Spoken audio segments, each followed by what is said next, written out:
Welcome to my tutorial editing. Gusto mo bang matutunan kung paano ko ginawa tong red and stroke effect na to? Tara sa CapCut. Select new project, select natin yung library, and then piliin natin ang background. Pili tayo dito ng background na gusto natin. Marami ditong pagpipilian. Then, pagka nakapili na, add. Then, dito guys, mag-overlay na tayo agad. Add overlay, then add overlay natin yung video na ginawa natin. Pwede rin siyang picture. And then, i-adjust natin yung clip. Ipantay lang natin siya sa background. And then, yung background, hilain natin para magpantay siya sa clip. And then, habang naka-highlight ang clip, hanapin ang remove BG.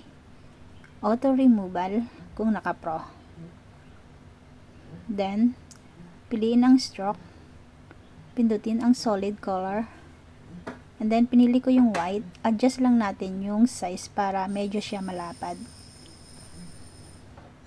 And then, check. Then, dito guys, ipindutin natin yung clip. And then, hanapin na natin dito yung duplicate. So, duplicate. Okay, yan. Pindutin natin yung naka-duplicate, then i-drag natin, ipantay lang natin sa unang clip. And then, habang naka-highlights, hanapin ulit natin yung remove BG, auto removal pag naka-pro. And then, stroke, piliin ulit ang solid color. And then, dito guys, pipili tayo ng ibang color. Ang pinili ko dito ay itong yellow. And then, adjust the size. Pag okay na, check. Next, pindutin ang naka third layer. And then, hanapin na natin yung mask.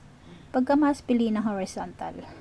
And then, yung yellow line sa may screen, i-adjust lang natin kung saan mo gustong ilagay. Then, pindutin ang feather. And then, adjust natin para yung color ng white at yellow mag-blend. Matutunan kung paano ko ginawa to. Nasa sa inyo na kung hanggang sa gaano kalaki yung feather na ilalagay nyo. Follow for more. Basta mag-blend lang yung color ng white at ng yellow. And then, pwede na siya i-export.